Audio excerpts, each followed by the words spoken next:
अस्सलाम वालेकुम my YouTube family, welcome back to another video. आज मैं बनाने जा रही थी चना दाल, चिकन और आलू के शामी कबाब। ये शामी कबाब से जो है वो मिलते जुलते हैं, बस इसमें आलू का एडिशन है, लेकिन बहुत ही मज़े के लगते हैं। ज़रूर ट्राई कीजिएगा।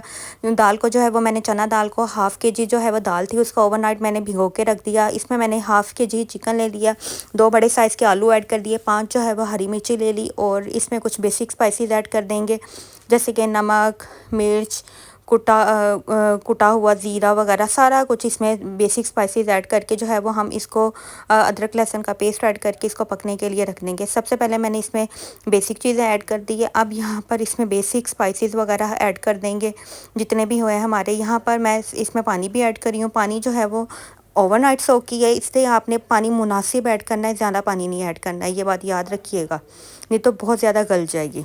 यहाँ पर बेसिक स्पाइसेस मैंने ऐड कर दिए हैं। अब बस जो है वो इसको प्रेशर कुकर लगाकर हम रखते हैं। अदरक लहसुन का पेस्ट मैंने ऐड कर दिया है।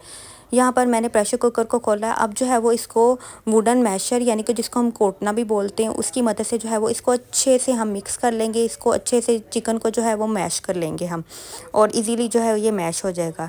इसको जो है वो मैंने अच्छे से मैश कर लिया। इसके बाद इसको हाथों की मदद से मिक्स किया। थोड़ी सी काली मिर्च मैंने मज़ीद ऐड की है और फ्रेश धनिया ऐड की है। अब यहाँ पर मैं इसमें ऐड कर रही हूँ आलू जो है वो मैंने साथ ही बॉईल करके ऐड कर लिए थे, तो अब जो है वो अलग से निकाल लिए थे मैंने, उसके में ऐड कर दिए। ऐड करने के बाद इसको अच्छे से मिक्स करेंगे, फिर इस जो है वो इसको शेप देते जाएंगे। यहाँ पर मैंने एक अंडा लिया है, अंडे में नमक और काली मिर्च ऐड कर दिया, उसको अच्छे से बीट कर लिया है। यहाँ पर शेप दे के शामी की अब जो है वो हम इसमें शेप दे के बनाते जाएंगे, अंडे में कोट करके, और इसको फ्राई करते जाएंगे। यहाँ पर जो है वो शामियाँ मैंने फ्राई करनी शुरू कर दी हैं। आप लोग देख सकते हैं कि किस तरह जो है वो फ्रेश शामियाँ मैंने बनाई और साथ ही मैंने फ्राई कर ली। बहुत मज़े की बनती है। ज़रूर आज की रेसिपी ट्राई कीजिएगा और मुझे ज़रूर बताइए कि आज की रेसिपी कैसी लगी है। बहुत ईजी है, कुछ भी इसमें जो है वो डिफ़िकल्ट नहीं है। बस आपने प्रेशर कुकर लगा के रख देना है। बस ये याद रखिएगा, दाल अगर ओवरनाइट सोक की हुई है, भिगोई हुई है, तो पानी ज़्यादा नहीं डालना है।